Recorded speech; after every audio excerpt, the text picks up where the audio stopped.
Yes, now come to page number 3.9 SBU. SBU क्या? Strategic business unit. पहले नाम समझ लेते हैं इसका है क्या। स्ट्रैटेजिक बिजनेस यूनिट यानी कि अपने बिजनेस को इस तरीके से स्ट्रैटेजिकली डिवाइड करना। समझो मैं आईटीसी हूं, आईटीसी मालूम है? आईटीसी का फुल फॉर्म मालूम है क्या? Import tax credit. बेकार है जिंदगी तुम्हारी। आईटीसी का इंडियन टोबैको कंपनी, ये पहले क्या करता था? ये टोबैको बनाता था, सिगरेट अभी भी यही बनाता, आईटीसी बनाता। तुमको तो मालूम ही होगा। नहीं मालूम? तुमको मालूम होगा फिर। नहीं, gold flag, four square, Marlboro नहीं मालूम, चार मीनार नहीं मालूम, सोलापुर छाप बीड़ी नहीं मालूम, ये बनाता था आईटीसी। अच्छा, इसके कस्टमर कौन होते थे? आईटीसी के कस्टमर कौन रहते थे? जनरली स्मोकर समझ लेते हैं, हाँ विशाल वगैरह वगैरह। लेकिन इसके बाद इसका कस्टमर बेस थोड़ा सा शिफ्ट हो गया और ये एफएमसीजी सेक्टर के अंदर चला गया। एफएमसीजी सेक्टर में जाने के बाद इसके कस्टमर चेंज हो गए, ये बनाने लग गया फेयर एंड लवली। इसका नहीं है, इसका फियामा डिवेल्स है शायद। फियामा स्पेलिंग नहीं आती मेरे को। फियामा की स्पेलिंग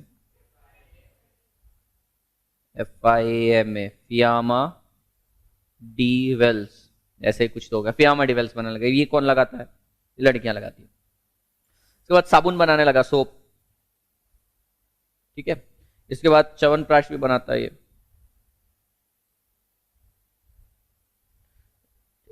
अब तुम देखोगे ये वाला बिजनेस लोगों की जान लेता है, ये वाला बिजनेस लोगों को जान देता है। तो दोनों बिजनेस ही बिल्कुल अलग है, दोनों की स्ट्रेटेजी बिल्कुल अलग होनी चाहिए। इसका प्रमोशन अलग तरीके से करना चाहिए, इसका प्रमोशन अलग तरीके से करना चाहिए। इसका प्रमोशन करना चाहिए, पहले तुम फूक लो और साथ ही साथ च्यवनप्राश खा लो, जीवन सुधर जाएगा तुम्हारा। कुछ भी बोल सकते हैं, ऐसा करते नहीं है। तो जनरली अगर मान लो आईटीसी अगर एक ब्रांड है जो जिसका नाम ही इंडियन टोबैको कंपनी है, वो तुमको जहर बेचने वाली कंपनी तुम्हें च्यवनप्राश बेच रहा है, अब तुम्हें च्यवनप्राश खरीदो तुम लोग, तो इसको तुम्हें परस्यू करना पड़ेगा। ये तुमको किसी भी तरीके से परस्यू करेगा और कन्विंस करेगा, स्ट्रांगली कन्विंस करेगा, राइट। लेकिन इसकी स्ट्रैटेजी च्यवनप्राश की बिल्कुल अलग रहेगी और स्मोकर्स यानी कि सिगरेट वगैरह की स्ट्रैटेजी बिल्कुल अलग रहेगी। तो ऐसे टाइम पे इनको अलग अलग स्ट्रैटेजिक डिविजन्स में बांट देना चाहिए। इन्होंने जो सिगरेट का बिजनेस है उसको एक अलग सेगमेंट मानना चाहिए और ये जो एफएमसीजी का सेक्टर है इसको एक अलग बिजनेस मानना चाहिए। समझो ये क्लोथिंग के अंदर भी आगे होंगे, ये भी क्लोथिंग के अंदर होंगे, इनका कोई ना कोई ब्रांड आता होगा क्लोथ्स में, तो क्लोथ्स के अंदर भी एक ब्रांड है। तो ये एक सेपरेट यूनिट है। तुम देखोगे ये पार्ट पूरा ग्रोसरी वगैरह में जाता है, ये वाला जो पार्ट है तुम्हारा स्मोकिंग एडिक्शंस में जाता है और ये वाला तुम्हारा लाइफस्टाइल में जाता है। अब ये तीनों बिजनेस अलग अलग है, तीनों के डिसीजंस अलग लेने पड़ेंगे, तीनों के कॉम्पिटिटर्स अलग है, तीनों का प्रमोशन अलग तरीके से करना पड़ेगा, तीनों अपने अलग अलग फीचर्स और एट्रीब्यूट्स देते हैं। तो ऐसे टाइम पे कोई एक सिंगल लीडर यानी कि एक सिंगल हेड ये सारे बिजनेस को साइमल्टेनियसली मैनेज नहीं कर सकता। लेट्स से तुम प्रोडक्शन मैनेजर हो, तुम स्मोकिंग यानी कि सिगरेट का प्रोडक्शन और साथ ही साथ सोप का प्रोडक्शन, क्लोथ का प्रोडक्शन एक साथ नहीं देख सकती हो, क्योंकि यहां पे तुम्हारे कॉम्पिटिटर्स अलग है, पॉलिसी अलग है, प्राइसिंग अलग है, कॉस्टिंग अलग है। तो ऐसे टाइम पे जब तुम्हारा मल्टी बिजनेस मॉडल रहेगा तो उस टाइम पे तुम्हें हर बिजनेस को एक अलग अलग डिवीजन में बांटना पड़ेगा और उसी को प्यार से एसबीयू बोलते हैं, स्ट्रेटेजिक बिजनेस यूनिट। है तो सारे बिजनेस आईटीसी के, लेकिन इसको स्ट्रेटेजिकली इस बिजनेस को यूनिट्स में डिवाइड कर दिया गया है, यूनिट्स स्ट्रेटेजिकली डिजाइन करे गए हैं। अब देखो फियामा डिवेल्स क्या बेचता है? फियामा डिवेल्स की क्रीम आती है, सोप आता है, शैम्पू आता है और कोई सोप आता होगा, ये सब सेम स्ट्रेटेजी को बिलोंग करेंगे। यानी कि च्यवनप्राश भी एफएमसीजी सेक्टर के अंदर चला जाएगा। तो ये एक सेक्टर बन गया। स्ट्रेटेजिकली इनके लिए एक अलग डिजाइन अपने को देनी पड़ेगी। इनके कॉम्पिटिटर्स कौन रहेगा? समझो बाबा जी है, बाबा बोले तो पतंजलि है, फिर डाबर है, ये सारी चीजें। और कौन सा है एफएमसीजी में सबसे बड़ा? और कौन सा है एफएमसीजी में? और कौन है बड़ा आईटीसी के अलावा?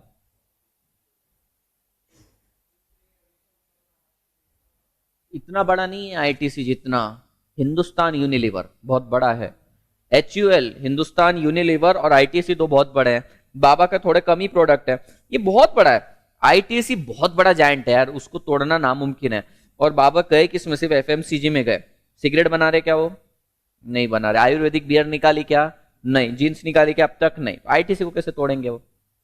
और दूसरी बात है, एक है ब्रांड लॉयल्टी भी है लोगों को आईटीसी के अंदर, नहीं जाएंगे। कितने लोग यहाँ पे बाबा रामदेव का साबुन यूज करते हैं, बोले तो पतंजलि का साबुन यूज करते हैं, ऑनेस्टली बताओ।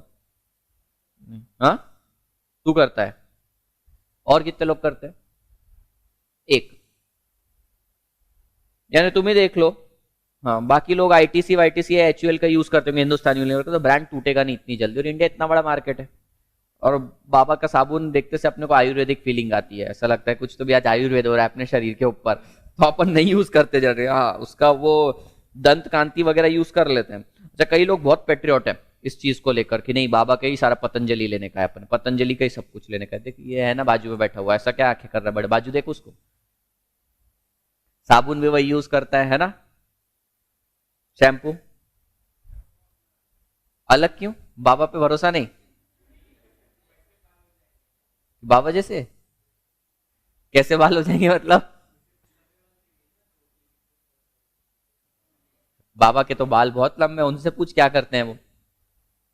एनीवेज, तो मेरा कहने का ये मतलब था, एक मल्टी बिजनेस मॉडल है अगर आपका, तो सारे के सारे सेगमेंट पे डिसीजन लेना पॉसिबल नहीं है। फॉर एग्जांपल जैसे लाइव है हमारा, वर्चुअल भी है, और लाइब्रेरी भी होती थी एक टाइम पे, तुमको मालूम है वी-स्मार्ट की लाइब्रेरी होती थी, लेकिन अब नहीं है। तीनों डिसीजंस लेने के लिए अलग अलग अथॉरिटीज रखी हुई थी। क्यों? क्योंकि तीनों के कॉम्पिटिटर्स अलग हैं, तीनों के कस्टमर्स अलग हैं। तुम लाइव के कस्टमर्स देखो, यानी कि स्टूडेंट्स देखो, वर्चुअल के स्टूडेंट्स देखो, सारे अलग हैं। तो ये टाइम पे हमें बिजनेस को एक प्रॉपरली स्ट्रेटेजिकली डिवाइड करना जरूरी था ताकि इफेक्टिव डिसीजन लिए जा सके। तो ये होता है स्ट्रेटेजिक बिजनेस यूनिट। क्या ये समझा तुम्हें? Will read. Strategic business unit employs an independently manage division of a large company, यानी एक बहुत बड़ी कंपनी का एक independent division, having its own vision, mission and objective. वो एक यूनिट है, उसके विजन, मिशन और ऑब्जेक्टिव्स भी अलग रहते हैं। अब आईटीसी में जो सिगरेट का ब्रांड है, सिगरेट का जो सेगमेंट है, उसका विजन क्या रहेगा, और च्यवनप्राश का विजन क्या रहेगा? तुम ही बताओ। च्यवनप्राश का विजन बोलने से बेटर है मिशन क्या रहेगा?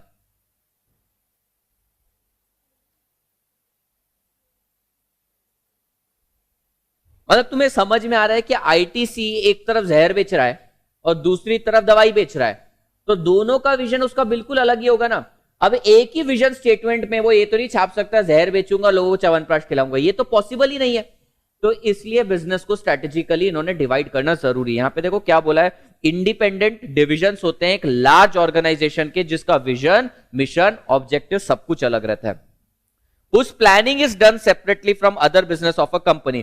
The vision, mission, and objectives of division are both distinct from parent enterprise and elemental to long-term performance of an enterprise. क्या बोल रहे हैं कि इसके विजन, मिशन, ऑब्जेक्टिव जो हैं ये दूसरे डिवीजन से भी अलग रहते हैं और अपने पेरेंट से भी अलग रहते हैं। For example ITC is the parent company. ITC के अंदर एक सेगमेंट आता है फियामा, फियामा डिवेल, एक आता है और कौन सा आता है, सिगरेट ले लेते हैं, और लाइफस्टाइल। तो इसका विजन, मिशन, ऑब्जेक्टिव, पॉलिसी सब अलग होगा, इसका अलग होगा, इसका अलग, और आईटीसी का एक ऐसा विजन, मिशन, ऑब्जेक्टिव रहेगा जो इन तीनों को साथ में लेकर चले। समझ में आया? There are 3 levels in a strategic business unit. पहला है top level, corporate headquarter remains at the top, इसको टॉप लेवल बोलते हैं। सेकंड है middle level, and third is business cluster by similarity within each remains at the bottom, इसको lower level.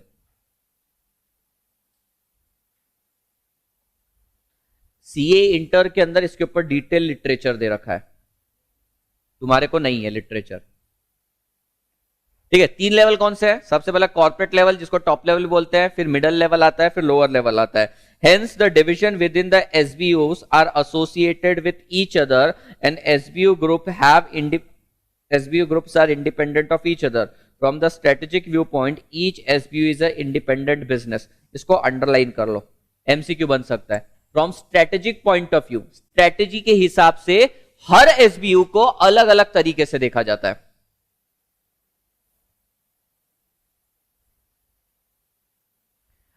देखो question कैसे कैसे आए हैं इसके ऊपर, एसबीयू के ऊपर। पहला क्वेश्चन था व्हाट इज एसबीयू, तो एसबीयू के ऊपर जितनी लाइन लिखी है ना, तुमको 2-3 लाइन लिखनी है। साथ ही साथ उसके साथ एक और क्वेश्चन आता है, what are the reasons for SBU, advantage of SBUs, characteristics of SBUs and disadvantage of SBUs. Reasons, advantage, characteristics, disadvantage सारी अलग अलग चीजें हैं। कई बार हम क्या करते थे, कैरेक्टरिस्टिक्स और रीजन को एक साथ लिख देते हैं। रीजन का मतलब है कि एसबीयू की जरूरत क्या थी, कैरेक्टरिस्टिक्स मतलब उसके अंदर क्या क्वालिटी होनी चाहिए, और एडवांटेज यानी एडवांटेज और डिसएडवांटेज मतलब उसके अंदर जो एग्जिस्टिंग कैरेक्टरिस्टिक्स है उसको लेकर क्या बेनिफिट और क्या लॉस हो रहा है। 3 चीजें हैं, 3 अलग क्वेश्चन है।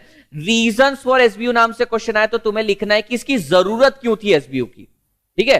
कैरेक्टरिस्टिक्स आया मतलब कैसा होना चाहिए एसबीयू, एडवांटेज मतलब जैसा भी तेरा एसबीयू है उसके एडवांटेज या डिसएडवांटेजेस क्या है।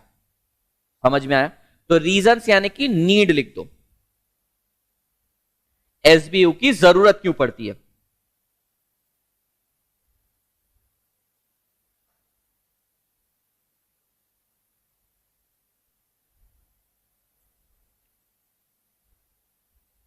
समृद्धि का एक रेस्टोरेंट है, SAMRUDDH है। इतना बड़ा नाम कौन रखता है? 1 2 3 4 5 6 7 8 9। समृद्धि का एक रेस्टोरेंट है, देखना।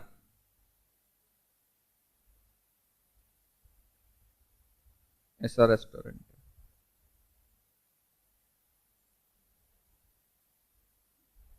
Pure veg, pure non veg. यहां पे इसने किसी जैन संत की फोटो लगा रखी है, ठीक है। यहां पे इसने किसी चाइनीज की फोटो लगा रखी है, और पीछे देख रहे पर ना इसका किचन एक ही है। सब ग्रेवी वगैरह मिक्स कर रही है, ये सब ग्रेवी वगैरह मिक्स कर रही है। यहां वाला कस्टमर जैसी, देखो गेट भी एक ही रखा है। तुम बताओ ये क्या प्रमोट कर रही है? कुछ समझ में आ रहा है अपने को क्या प्रमोट करने की कोशिश कर रही है ये? ऐसे होटल देखे क्या, pure veg, pure non veg?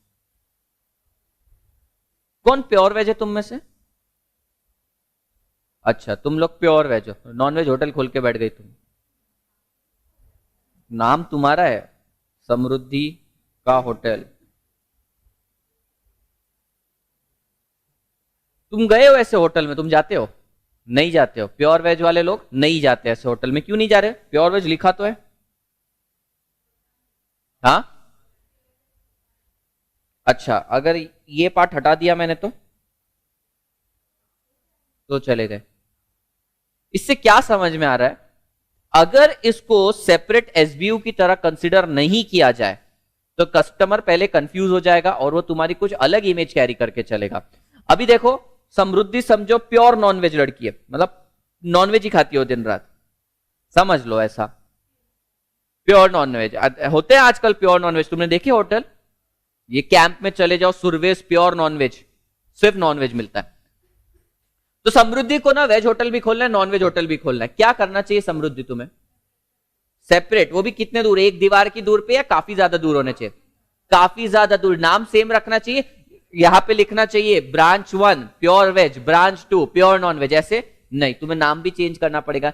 और इन शॉर्ट तुमको उसे एक सेपरेट बिजनेस यूनिट की तरह कंसिडर करना पड़ेगा। तो यही मेन रीजन है कि प्योर नॉनवेज बिजनेस अगर तुम्हारा रहेगा तो उसकी policy, set of policy, vision, mission, objectives, work culture सब कुछ अलग रहेगा, प्योर वेज के लिए अलग रहेगा। तो रीजन यही है कि तुम्हारे कॉम्पिटिटर्स अलग है, तुम्हारे कस्टमर्स अलग है, everything is different. That is the reason for SPO. तो रीजन यानी कि उसकी नीड क्यों पड़ी, एडवांटेज नहीं पूछ रहा, कैरेक्टरिस्टिक्स नहीं पूछ रहा, मैं बता रहा हूं जरूरत क्यों पड़ी, ओरिजिन कहां से हुआ। समझ में आया?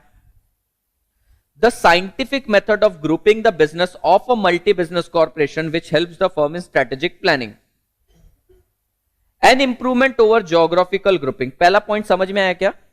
A scientific method of grouping the business, यानी कि अलग अलग बहुत सारे बिजनेस है ना, तो तुम्हें उसे ग्रुप करते आएगा अलग अलग तरीके से, ठीक है।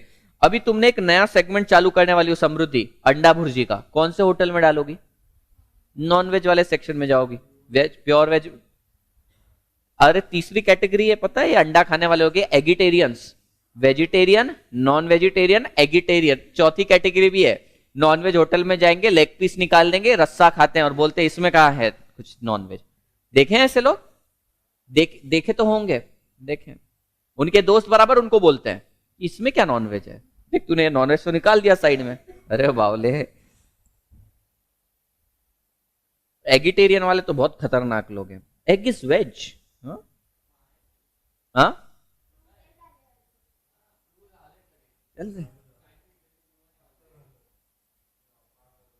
देखो दो टाइप के एग रहते हैं। एक रहते हैं जो आर्टिफिशियली ग्रो करवाते हैं, बॉयलर बोलते हैं ना उसको, जिसको, और दूसरा गावरान जो मुर्गी देती है। अब मैं तो दोनों साइड में बिलीव ही नहीं करता, यानी कि दोनों साइड को इक्वली बिलीव करता हूं और दोनों साइड को इक्वली डिनाई भी करता हूं। जिसको जो सोचना है खाना है खाओ, कोई फर्क नहीं पड़ता, तुम अपना देखो बस। और दूसरी बात, छी छी बोलते ना जो लोग, सबसे ज्यादा गुस्सा आता है मेरे को, तो अरे किसी का खाना है रे, वो काय को बोलने का चाहिए, खाने तो जिसको खाना है। नहीं तो ये नॉन वेजिटेरियन लोग अगर इनको वेज में कन्वर्ट कर दिया तो पनीर का जो अभी 200 रेट चल रहा है 400 हो जाएगा। ये सब वहां पे जंप मार दे। तुम खाओ नॉनवेज, भर भर के खाओ। हाँ, पर जो नहीं खाता उसको भ्रष्ट मत करो, नहीं खा ले क्या होता है ये वो। मेरे को तो कितने लोग तंग करते हैं, पंजाबी होके तो नॉनवेज नहीं खाता। अरे नहीं खाता तो नहीं खाता। Next point, an improvement over geographical grouping of business and strategic planning based on the location unit। ये क्या बोल रहे हैं? strategic business unit is not geographical grouping। Geography के हिसाब से डिवाइड नहीं कर रहे हैं। अभी समझो, अभी ये एग्जांपल कंटिन्यू करते हैं। ये समृद्धि का वेज होटल है, एक और वेज होटल है, ये मिरज में है। MIRAJZ है, जे बोला तुमने, को समझा ही नहीं। एक पुणे में है तुम्हारा नॉनवेज होटल, एक यहां पर है, एक पुणे के अंदर भी है नॉनवेज, ठीक है। मुझको बताओ इसकी ग्रुपिंग कैसे करोगी? सिटी वाइज करोगी या सेगमेंट वाइज करना बेटर है?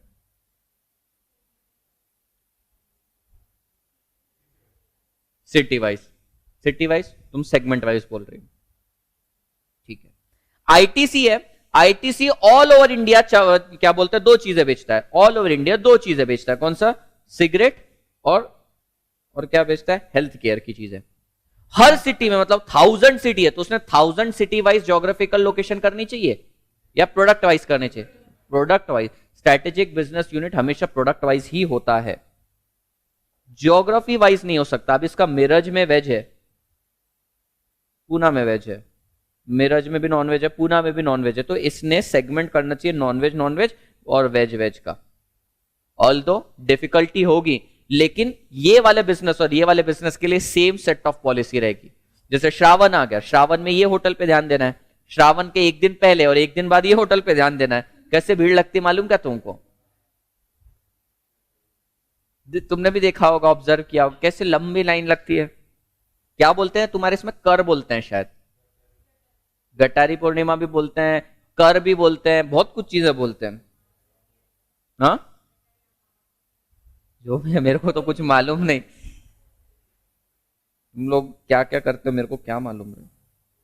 नेक्स्ट है, देखो पॉइंट नंबर 2 में यही बोला, it is an improvement over geographical grouping. Geographical grouping हमेशा प्रॉब्लम सॉल्व नहीं कर सकती। तेरा अनिकेत 50 सिटी में 2 प्रोडक्ट जाते हैं, तो तुझे प्रोडक्ट वाइज ध्यान देना चाहिए, सिटी वाइज ध्यान देना चाहिए? तो बोल प्रोडक्ट वाइज ध्यान देना चाहिए, यही बोल रहा है। और मैंने पहले ही बोला ये एसबीओ उन लोगों के लिए एप्लीकेबल है जिनके मल्टी बिजनेसेस है, 1 2 नहीं, 3 4 नहीं, 5 6 नहीं, 10 12 15, उससे भी ज्यादा। The SBU is a grouping of related business that can be taken up for strategic planning distinct from rest of the business। यानी सडनली आईटीसी की बात करते हैं, आईटीसी कपड़े भी बेचता है, आईटीसी सिगरेट भी बेचता है, आईटीसी एफएमसीजी गुड्स भी बेचता है, तेल वगैरह भी बेच रहा है। बाबा रामदेव आने के कारण लाइफस्टाइल पे फर्क पड़ा, स्मोकिंग वाले साइड पे फर्क पड़ा या एफएमसीजी पे फर्क पड़ा? तो अभी बाबा आ गए, सडनली लाइफस्टाइल वालों को डरना नहीं चाहिए था, क्लोथिंग वालों को डरना नहीं चाहिए था, लेकिन आईटीसी हल गया, एकदम डर गया। क्यों? वैसे वो डरा नहीं, पहली बात तो उसको मालूम है कुछ नहीं हो सकता, बहुत बड़ा इंडिया का मार्केट है। मेरा कहने का ये मतलब था, प्रॉपर सेगमेंट वाइज जब डिवाइड कर देंगे ना, तब हमें पता चलेगा हमारा कॉम्पिटिटर कौन है, हमें किसके अगेंस्ट टैकल करना है, और मार्केट में अगर कोई नई थ्रेट आ गई है तो कौन से डिवीजन को एक्शन लेना जरूरी है।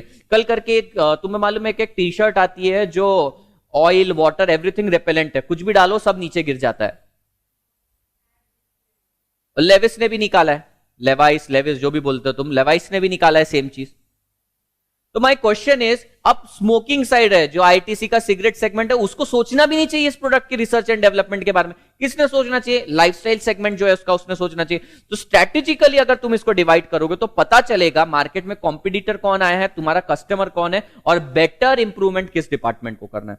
यही बोला है उन्होंने नेक्स्ट पॉइंट के अंदर, strategic planning distinct from rest of the business. Grouping the business on SBU line helps the firm in strategic planning by removing the ambiguity and confusions generally seen in the grouping business। यानी कि बाबा के आने के कारण सारा का सारा ITC को प्रॉब्लम नहीं होना चाहिए, सिर्फ एक ही सेक्टर को, एक ही यूनिट को, एक ही डिवीजन को प्रॉब्लम होनी चाहिए और उसी ने एक्शंस लेना चाहिए, ऐसा बोल रहा है। Removing the confusions and ambiguity. Each SBU is a separate business from the strategic planning pinpoint standpoint in the basic factor that is, ये तो पॉइंट अपन ने ऊपर कवर कर लिया ना, मिशन विजन ऑब्जेक्टिव सारे अलग रहते हैं इसके मेन बिजनेस से। Each SBU will have its own distinct set of competitor and its own strategy। ये पॉइंट समझ में आया क्या? अभी जो सिगरेट का सेगमेंट है, अगर गवर्नमेंट कोई पॉलिसी लेकर आ रही है तो जो सिगरेट का सेगमेंट है उसी ने ध्यान देना चाहिए कि ये पॉलिसी से कैसे टैकल किया जाए। तो खुद की स्ट्रेटेजी बनाएगा, खुद के कॉम्पिटिटर्स रहेंगे। अभी आईटीसी का कॉम्पिटिटर कौन है सिगरेट वगैरह में? हाँ समृद्धि? नहीं। वैष्णवी? मालूम होगा ना तुमको, ऐसे कैसे नहीं मालूम? पता करके आना, आज पान पट्टी पे जाना सब कोई और चेक करके आना कि आईटीसी के अलावा और कौन सी ब्रांड आती है। ठीक है, ये टास्क मैं यहाँ पे सारी लड़कियों को देता हूं, जाके पान टपरी से लेकर आना, तुम तुम्हारे हस्बैंड का चेक कर सकती हो। ठीक है, तो ये रहा टास्क, पूरा करके आना। गूगल नहीं, ब्लैक वगैरह किसका ब्रांड कौन सा है? देखो नाम, नाम मालूम का तुम लोगों को? नाम भी नहीं मालूम, ऐसा मत बोला कि नाम भी नहीं मालूम तुम लोगों को। एडवर्टीजमेंट देखी क्या सिगरेट की कभी? नहीं आती है, कैसे पता होगा? हाँ तो ब्रांड थोड़ी पता चलता है उससे कुछ। वो तो हर जगह डिस्क्लेमर आता है, वो बात अलग है, वो एडवर्टीजमेंट नहीं, नेगेटिव एडवर्टीजमेंट है। हाँ तो पता करो कौन कौन सी ब्रांड बिकती है, जरा पता करा जाए, पता होना चाहिए ना। Next, each SBU will have CEO. He will be responsible for strategic planning for the business and its profit performance। यानी कि हर एसबीयू को एक एक चीफ एग्जीक्यूटिव ऑफिसर क्या बोलते हैं ऑफिशियल दे दिया जाएगा। वो बंदा क्या करेगा, अपने एसबीयू के ऊपर ध्यान देगा, बाकी दूसरे एसबीयू के ऊपर ध्यान नहीं देगा। फॉर एग्जाम्पल, मैंने एक टास्क असाइन किया है तुम लोगों को कि कल करके सिगरेट की ब्रांड पता करके आना, इसका लीडर मैं पूजा को बनाता हूं। ठीक है, और एक और चीज पता करें कि दारू में कौन कौन सी ब्रांड आती है, उसका लीडर मैं विशाल को बनाता हूं। ठीक है, गन्स वगैरह की कौन कौन सी ब्रांड आती है उसके लिए मैं तुमको बनाता हूं लीडर।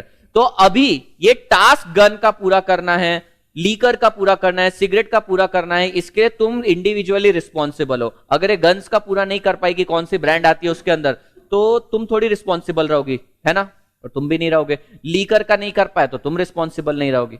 ठीक है, तो ये टास्क है, कल पता करके आना इंडिया में कौन से ब्रांड, कौन सी company arms and ammunition provide करती है, सबसे ज्यादा लीकर किसका बिकता है, और तुम सिगरेट का पता करके आओगी। सबसे ज्यादा रॉयल स्टैग है किसका? United Breweries, UB group, Mallya की कंपनी। ओके, तो ये सारे थे ना रीजंस थे। ये क्वेश्चन आएगा एज इट इज, मैं तुमको याद करवा दूंगा ये चीज, अभी समझ लो। कोई पॉइंट नहीं समझ में आया तो मुझसे पूछो, ask me anything related to subject,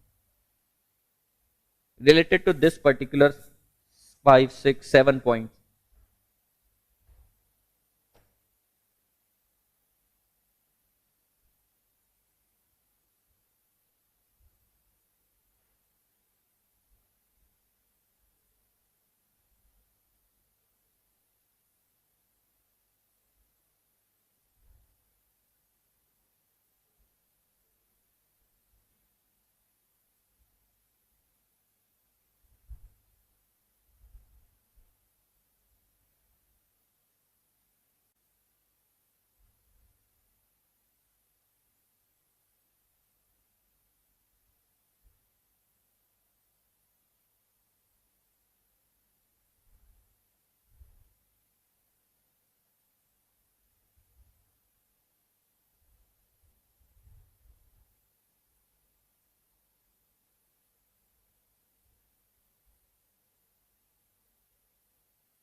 हो गया, ठीक है।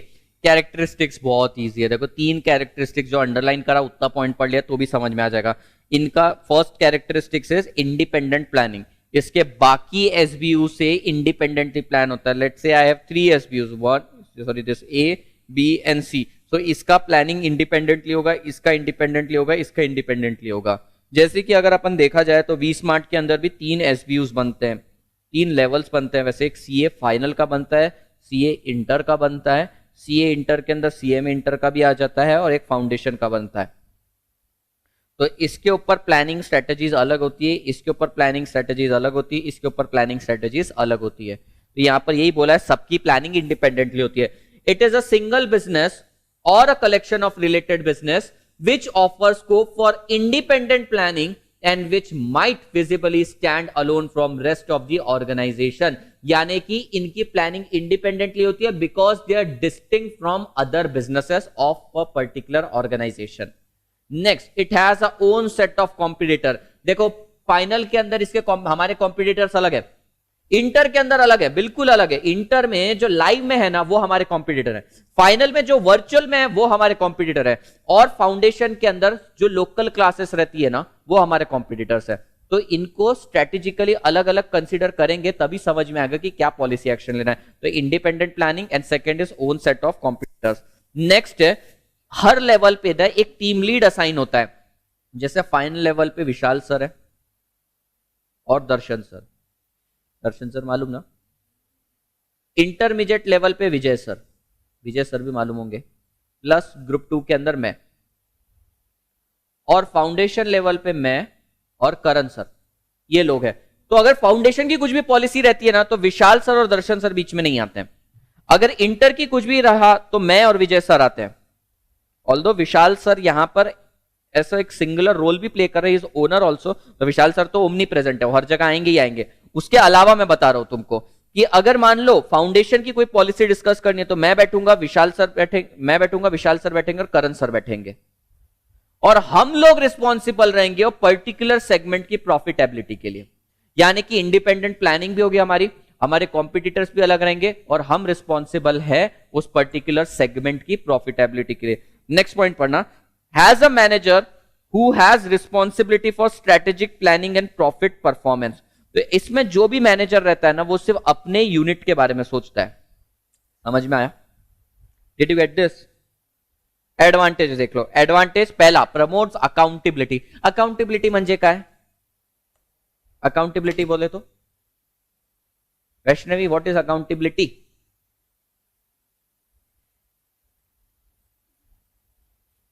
वैसे वहां लिखा नहीं है कुछ।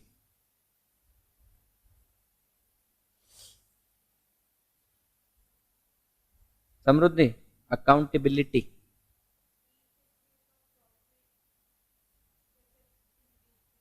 नहीं, अकाउंटेबिलिटी वर्ड का मीनिंग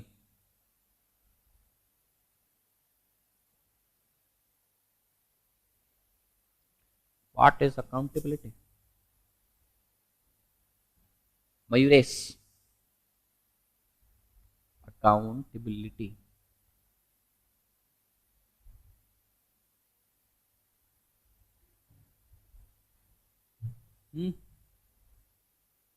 तू नॉमिनेट कर किसी को, नेक्स्ट पर्सन जो आंसर दे।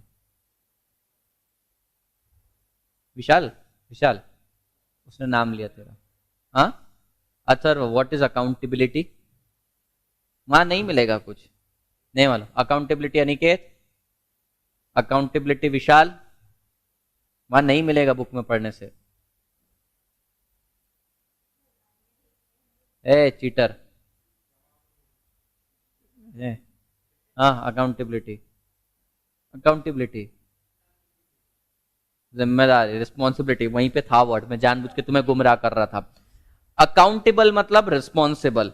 अगर कल घर तुम्हारे भरोसे छोड़ दिया मम्मी पापा ने कि हम 3-4 दिन के लिए बाहर जा रहे हैं, घर का ख्याल रखना, कुत्ते बिल्ली को खाना वगैरह डालना, और बाद में 3-4 दिन बाद आए और कुत्ते ने, तुम्हारे कुत्ते और बिल्ली समझो दोनों है तुम्हारे पास, उसने घर को तबाह करके रख दिया है और तुमने भी कर दिया है, तुम भी लीचड़ जैसे पड़े हुए हो। कुत्ते को मारेगी मम्मी है, तुमको कुत्ते की तरह मारेगी, क्या होगा? तुमको कुत्ते की तरह मारेगी, क्यों? गंदा तो उस कुत्ते ने भी किया था। जिम्मेदारी किसकी थी? अकाउंटेबल कौन था? Who was responsible? अकाउंटेबिलिटी मतलब रिस्पॉन्सिबिलिटी, कौन रिस्पॉन्सिबल होल्ड किया जाएगा, who will be held responsible. तुमने भी कुछ ऐसे ही बोला था ना, तुम्हें एग्जाम्पल दे रही थी, एग्जाम्पल नहीं चाहिए था। प्रमोट्स अकाउंटेबिलिटी, कल करके आईटीसी का सिगरेट सेगमेंट पूरा फ्लॉप हो जाता है, लाइफस्टाइल सेगमेंट चल रहा है, लाइफस्टाइल सेगमेंट का हेड है अथर्व, और जो आईटीसी का जो सिगरेट का सेक्शन है वसुंधरा उसकी हेड है। फेल हो गया पूरा सिगरेट सेगमेंट, तुमको निकालना चाहिए, इसको निकालना चाहिए बाहर। तुम्हारा जॉब हमेशा खतरे में ही रहता है। किसको निकालना चाहिए? तुमको निकालना चाहिए। क्यों? क्योंकि यू वर रिस्पॉन्सिबल। अच्छा, अगर मान लो हमने डिवीजन वाइज सेपरेट नहीं किया होता और सारा का सारा प्रॉफिट लॉस एक जगह लेते, तो हमको पता ही नहीं चलता कि तुम्हारा सेगमेंट लॉस में और उसका सेगमेंट प्रॉफिट में। इसलिए this promotes accountability, promotes accountability since units head are responsible for individual SBU profitability. Career development and opportunity, career development यानी opportunity का मतलब क्या है? Let's say अथर्व अकेला सिगरेट भी बना रहा था, जीन्स भी बना रहा था, च्यवनप्राश भी बना रहा था, तीनों चीजें बना रहा था, तो इसको एक्सपर्टीज नहीं मिलेगी उस पर्टिकुलर प्रोडक्ट के अंदर। लेकिन अगर सिर्फ एक ही सेगमेंट पर ध्यान देगा तो इसकी कोर कंपिटेंसी बढ़ेगी, इसको उस पर्टिकुलर प्रोडक्ट का नॉलेज बढ़ता जाएगा और इसका प्रमोशन होता जाएगा, इसके करियर में डेवलपमेंट होता जाएगा। ठीक है, अभी तो 5 साल बाद अगर कोई कंपनी में जॉब करने जाता है तो वहां पे पूछते हैं तुम्हारा एरिया ऑफ स्पेशलाइजेशन क्या है। अगर तुम बोलोगे मैं ये भी कर लेता हूं, वो भी कर लेता हूं, ये भी कर लेता हूं, कोई इज्जत नहीं देता। Specialisation is important. तो एसबीयू से स्पेशलाइजेशन होता है, करियर डेवलपमेंट अपॉर्चुनिटी आती है। Career development opportunities are further higher in this structure, allow better control of category of product, manufacturing, marketing and distribution. अभी देखो सिगरेट है, सिगरेट को मार्केटिंग करने की जरूरत नहीं है, लेकिन च्यवनप्राश ये जो बेच रहा है उसको मार्केटिंग की जरूरत है। तो अगर मान लो क्लब कर देते ना इस चीज को, तो ऐसा लगता कि सिगरेट के लिए भी मार्केटिंग का खर्चा हो रहा है। समझो इन दोनों का बिजनेस मर्ज कर दिया है और 1 करोड़ रुपए इन्होंने मार्केटिंग के लिए खर्च किया, तो ये क्या बोलते हैं, थोड़ा पैसा हमने सिगरेट के लिए किया होगा खर्चा। तो तुम ना वहां पे शेडिंग कर सकते हो, यानी कि कुछ प्रॉफिट छुपा सकते हो, कुछ गलत इंफॉर्मेशन भी दे सकते हो। लेकिन अगर मान लो तुमने सेपरेट स्ट्रेटेजिक बिजनेस यूनिट्स में डिवाइड कर रखा ना, तो अकाउंटेबिलिटी भी बढ़ती है और प्रॉपर प्रोडक्ट मैनेजमेंट भी होता है। तुम अपने प्रोडक्ट पे अच्छे से ध्यान दे सकते हो। तुम्हें मालूम है ना कि एडवर्टीजमेंट करनी पड़ेगी च्यवनप्राश या तुम्हारे लाइफस्टाइल के जो भी प्रोडक्ट्स रहेंगे जीन्स वगैरह के लिए, तो उसी के लिए करोगे। और तुम्हारे किस में क्या करना पड़ेगा तुम्हें, तुम्हारे खर्चे कहां पे ज्यादा रहेंगे? सिगरेट वाले बताओ। तुम्हारा जनरली रेगुलेशंस वगैरह के अंदर तुम्हारा लाइसेंस फीस, रिन्यूअल्स, तुम्हारे खर्चे उस चीज में ज्यादा रहेंगे। तो प्रॉपरली अपने अपने बिजनेस को मैनेज करने के लिए ना ये सेग्रीगेशन जरूरी है। Allow better control of category of product, manufacturing, marketing and distribution, helps to expand in different related and unrelated business. अभी अगर मान लो एक ही बंदे को हेड बना के बोलता हूं मैं सारी चीजें मैनेज कर, नहीं हो पाएगा। एक ही फैकल्टी को बोला 8 सब्जेक्ट पढ़ा, नहीं मैनेज कर पाएगा। लेकिन अगर हर सब्जेक्ट के लिए इंडिविजुअल फैकल्टी रखी तो कोर कंपिटेंसी भी बढ़ेगी और हम रिलेटेड चीज के अंदर प्रोसीड भी कर सकते हैं। For example, I am reluctant to take any subject which is theory apart from SM. SM छोड़ के मैं कोई भी थियरी सब्जेक्ट नहीं लेता हूं। क्यों? I don't have core competency in that. मेरा कोर कंपिटेंसी कहां पर है? प्रैक्टिकल सब्जेक्ट के अंदर। प्रैक्टिकल में भी फाइनेंस से रिलेटेड मेरा ज्यादा नॉलेज है। तो यहां पे अगर मुझको एक्सपांड करना है तो अभी मैं क्या करूंगा, मैं फाइनल पे जाऊंगा, फाउंडेशन पे जाऊंगा, सीएमए में जाऊंगा, सीएस में जाऊंगा, सीए में जाऊंगा, लेकिन दूसरे सब्जेक्ट में नहीं जाऊंगा। तो रिलेटेड या अनरिलेटेड एक्सपांशन करना भी है मुझे तो मैं पर्टिकुलर डिवीजन में ही करूंगा और इससे नॉलेज बढ़ता है। तुम बोलो अब कल चल के मैं तुमको बोलूंगा कि मैं लॉ भी पढ़ाना चालू करते, कोई फायदा नहीं होगा उससे। 10-12 स्टूडेंट आएंगे, एनर्जी उतनी वेस्ट होगी। उससे बेटर है अगर मैं मेरे एरिया में ही सोचूं तो 1-2 साल बाद मल्टीफोल्ड ग्रोथ हो सकती है, एक्सपोनेंशियल ग्रोथ हो सकती है। समझ रहे हैं तुमको? नेक्स्ट पॉइंट्स देख लो, डिसएडवांटेजेस के एग्जाम में आया है। पहला, may provide inconsistent approach to tackle customer etcetera because each unit में work in its own way to handle situation. यानी कि क्या?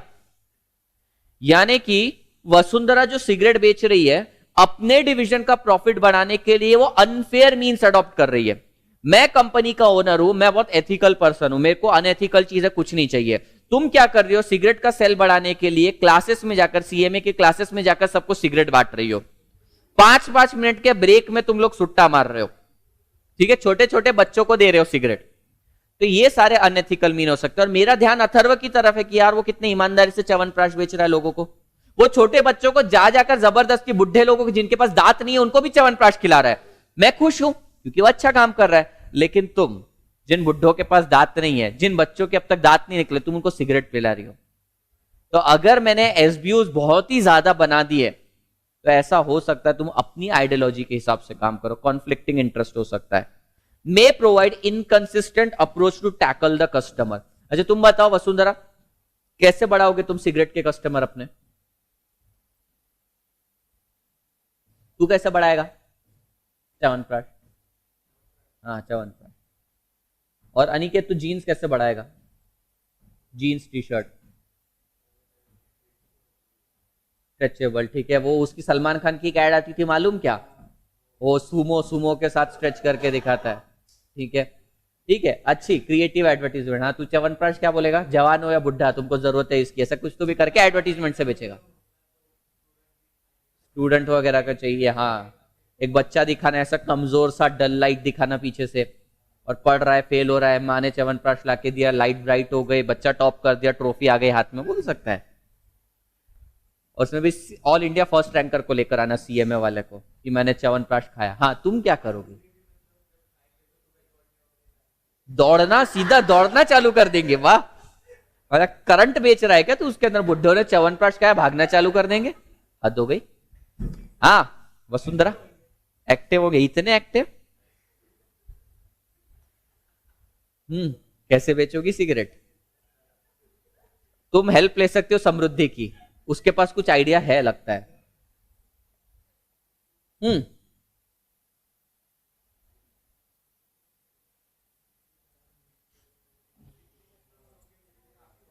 क्या?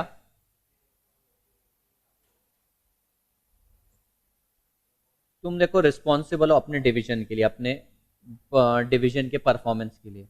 अच्छा परफॉर्मेंस नहीं रहा तो तुम क्या करोगी? तुम्हें निकाल दिया जाएगा फिर से। तो ऐसे टाइम पे तुम्हें सेल्स तो बढ़ानी पड़ेगी। क्या करोगे सिगरेट के सेल्स बढ़ाने के लिए? इन्होंने तो, उसने तो सलमान खान को ले लिया, इसने बुड्ढों को दौड़ा दिया, किसी और को ले लेगा। चलो बाकी को ले लिया, शाहरुख खान को ले लिया।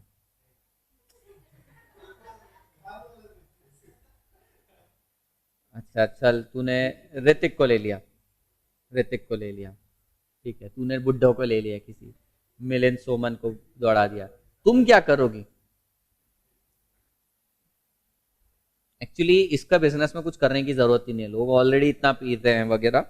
पर ठीक है, तुमने पता चला शाहरुख खान को ब्रांड एम्बेसडर ले लिया, तो वो अलाउड नहीं है। तो तुम्हें यहां देखना पड़ेगा कि अपने कस्टमर के साथ कैसे टैकल करना है। सबके अलग अलग तरीके हो सकते हैं। नेक्स्ट है हाई कॉस्ट अप्रोच।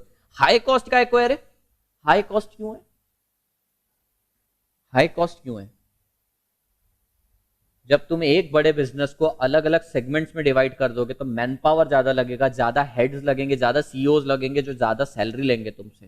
पहले एक सीईओ सारा काम कर लेता था, अभी बहुत सारे सीईओज लगेंगे। Anyways, benefits of SBUs are always more than their disadvantage, यानी कि इतना ज्यादा एडवांटेज मिलता है कि ये कॉस्ट भी उसके सामने कंपेरेटिवली कुछ भी नहीं रहती है। तो इन्होंने यहाँ पे सिर्फ एक नेगेटिव पॉइंट दे रखा है कि हाँ उसकी हाई कॉस्ट रहती है, पर एक्चुअली मैं मानता हूं कॉस्ट रहती है, लेकिन उसके बेनिफिट बहुत ज्यादा मिलते हैं। एसबीयू कॉन्सेप्ट क्लियर हुआ क्या? एसबीयू देख लो एक बार, कोई पॉइंट नहीं समझा तो पूछो मुझसे।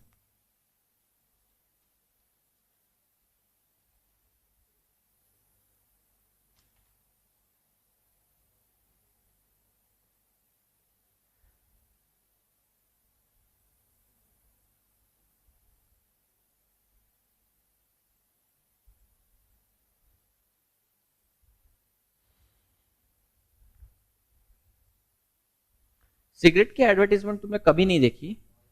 हाँ cigarette, cigarette royal Stag cigarette भी आती है? हाँ नहीं,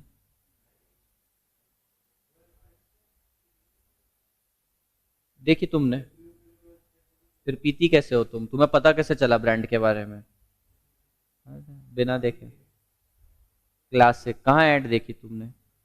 बड़े नेशनल टीवी वगैरह पे? अरे वो तो यार अपने टपरी के ऊपर कोई भी लगाता है, उसके अलावा तुम्हें पता होगा शायद पहले इंडियन क्रिकेट टीम को wheels wheels WILLS wheels four square ये स्पॉन्सरशिप देते थे, इंग्लैंड को तो दिया था उन्होंने। तो पहले ब्रांड स्पॉन्सरशिप देते थे, अभी बायजूस दे रहा है, बायजूस देता है, ओप्पो देता है, सहारा देता था, उससे पहले व्हील्स भी देता था, WHEEL वो डिटर्जेंट वाला व्हील नहीं, WILLS व्हील्स सिगरेट का, फोर स्क्वायर। अरे सिगरेट को इतनी नेगेटिव मार्केटिंग मिल जाती है ना कि ऑटोमेटिकली लोग प्रोवोक्ट रहते हैं। अभी देखो मयूरेश बाहर जाके पीता है रोज। नहीं यहाँ पे सुकड़ा कौन है एकदम, तू पीता है क्या? नहीं तो तू पंडरपुर से, तू कीर्तन वाला आदमी, तू नहीं करेगा। ये लड़कियों पर मेरे को थोड़ा डाउट आता है कि ये इनमें से कोई ना कोई तो, ये बियर वियर तो मारती होगी तुम लोग एटलीस्ट। तुम तो पति के इसमें से छीन लेती होगी, उसी के सिर पर बॉटल फोड़ देती होगी ज्यादा पीने के बाद। तुम रोज यहाँ पे सही सलामत आ रही हो, इसका मतलब है वो अत्याचार नहीं करता होगा तुम पे, तुम ही मारपीट करती होगी। एनीवेज देखो बेचारे को इतना तंग मत करो। मैट्रिक्स ऑर्गेनाइजेशन, ये पढ़ा क्या अपन ने matrix organisation structure?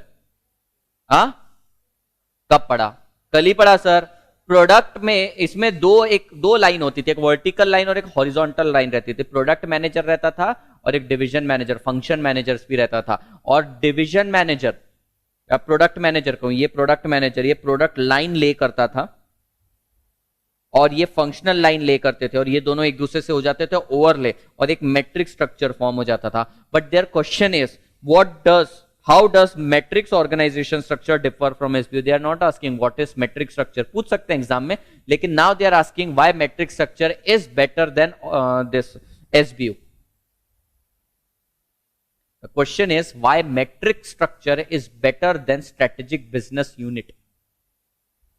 Analyze the advantage and disadvantage of metric structure.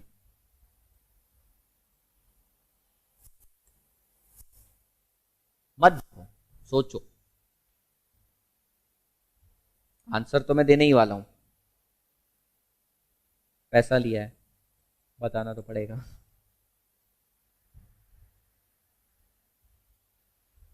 हाँ भाई बोलो।